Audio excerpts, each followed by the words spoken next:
Aujourd'hui, je voudrais te parler du plus gros problème que j'ai identifié dans la prise de parole en public. Le plus gros problème, c'est de s'imaginer qu'il n'existe qu'une seule catégorie de personnes face à la prise de parole en public.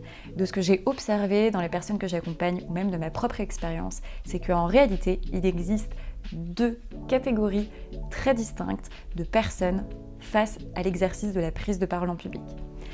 La première catégorie, c'est des personnes qui finalement vont ressentir une certaine appréhension avant de prendre la parole en public, qui peuvent avoir un petit peu de stress, ou même qui peuvent se dire que c'est un exercice plaisant, mais pour qui ça va pas être un sujet en fait, pour qui ça va pas être non plus quelque chose de très douloureux, ils vont pas y penser pendant des heures ou des jours avant, voilà, ils vont ressentir cette petite appréhension qui est tout à fait normale, parce que c'est un exercice qui nous renvoie au regard des autres, à l'image qu'on projette, enfin voilà, à plein de choses. Mais en tout cas, cette typologie de personnes, elle se sent pas non plus complètement désarmée face à cet exercice-là, et c'est pas quelque chose qui est fondamentalement un problème pour elles. Ces personnes-là, finalement, ce dont elles ont besoin, ça va être de techniques pour se perfectionner. Elles vont avoir besoin de peut-être comment améliorer leur posture, leur intonation, leur gestuelle, comment mieux utiliser l'espace, comment structurer leur discours. Elles vont vraiment avoir besoin finalement d'outils et de techniques externes qui va leur permettre de gagner en puissance, de gagner aussi en aisance avec quelques techniques de gestion du stress par exemple, pour pouvoir se sentir plus à l'aise, pour se sentir encore plus en confiance finalement dans le cadre de cet exercice. Donc ça c'est la première catégorie de personnes. La deuxième catégorie de personnes dont je faisais partie, c'est finalement les personnes pour qui l'idée de prendre la parole devant 1, 2, 3, 4, 5, 10, 20, 30 ou 100 personnes, qu'importe, va vraiment leur coûter en fait. Ça va leur coûter en énergie, ça va leur coûter en temps. Par exemple, ils vont avoir tendance à préparer pendant des heures une présentation. Moi, je me rappelle, je pouvais bloquer des journées entières si j'avais une prise de parole à faire. Je pouvais répéter ce que j'avais à dire, peut-être même 10 fois.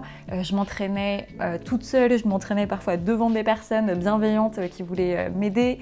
Bref, je passais énormément de temps à m'entraîner. Et donc du coup, c'est très coûteux en énergie, en temps, en charge mentale, parce que moi je sais qu'à l'époque je ne pensais qu'à ça, je ne pouvais pas avoir de trucs importants dans la même journée parce qu'il fallait que je sois disponible mentalement pour cet exercice-là. Et en fait, cette typologie de personnes, ça va être beaucoup plus compliqué pour elles en fait. Elles vont d'ailleurs pas trop comprendre pourquoi et surtout comment font les personnes du premier groupe, du premier type, parce que pour elles c'est vraiment un cauchemar pour certaines, ça peut être vraiment très coûteux pour d'autres.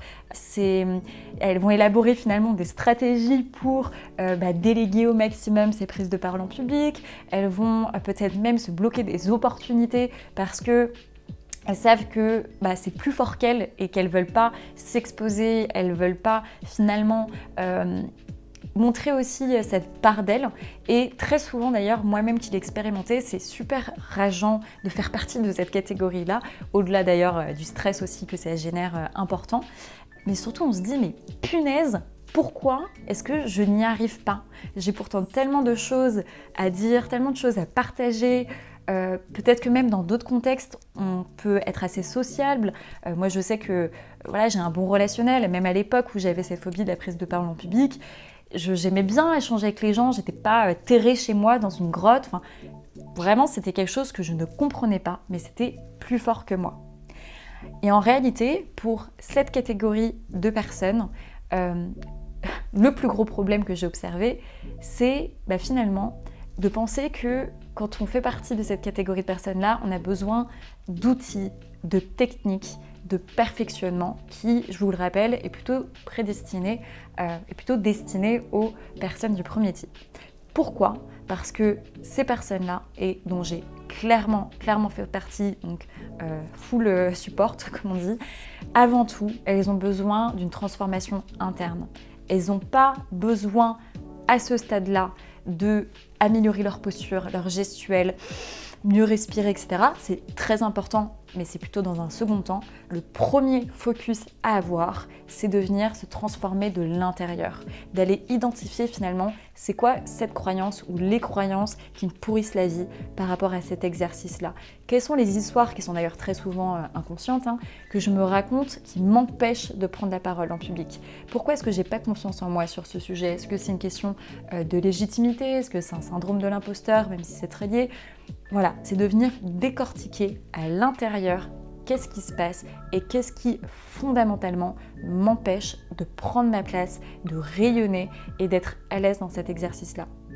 Et une fois qu'on a finalement transformé son monde interne, sa façon de voir le monde, de se percevoir, son système de pensée, qu'on a neutralisé en fait toutes les peurs qui nous empêchent en fait de prendre la parole malgré toutes les choses qu'on met en place. Et je sais que souvent ces personnes-là font beaucoup de choses, elles testent des formations, parfois du théâtre, bref, j'ai beaucoup de compassion pour ces personnes-là. Mais voilà, l'objectif c'est vraiment se transformer de l'intérieur, ensuite d'avoir une bonne finalement connaissance de soi, connaissance de ces signaux de stress, de voir comment est-ce que je peux réduire la pression pour peut-être parler moins vite, avoir moins de avoir moins l'envie d'expédier les choses lors de chacune de mes prises de parole en public. Et donc, pour résumer, ce que je trouve vraiment problématique finalement dans le domaine de la prise de parole en public, c'est de penser que tout le monde fait partie du même type. Alors bien évidemment, on sait toujours qu'il y a des personnes qui sont plus à l'aise que d'autres, mais je trouve ça très important de distinguer qu'il y a des personnes qui peuvent être un peu stressées, mais qui vont avoir besoin de perfectionnement et ça va leur suffire d'avoir des techniques et des outils, et qu'il va y avoir un autre type de personne qui est pas isolée d'ailleurs, parce que j'accompagne beaucoup de personnes qui font partie de cette catégorie-là. Vous n'êtes pas seul et d'ailleurs tout est possible, j'en suis la preuve vivante. Et de prendre conscience véritablement que c'est normal que vos efforts aujourd'hui ne suffisent pas. Le plus important, c'est de mettre votre attention au bon endroit, c'est-à-dire d'aller d'abord déconstruire ce qui se passe à l'intérieur pour pouvoir changer votre monde et pour pouvoir augmenter votre confiance et prendre la parole comme vous le méritez.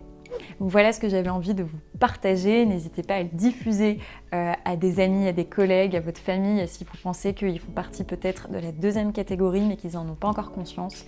J'en parle beaucoup plus en profondeur dans ma formation, les 3 erreurs qui vous empêchent de prendre la parole en public avec confiance et impact. C'est une formation qui est 100% gratuite, elle est offerte.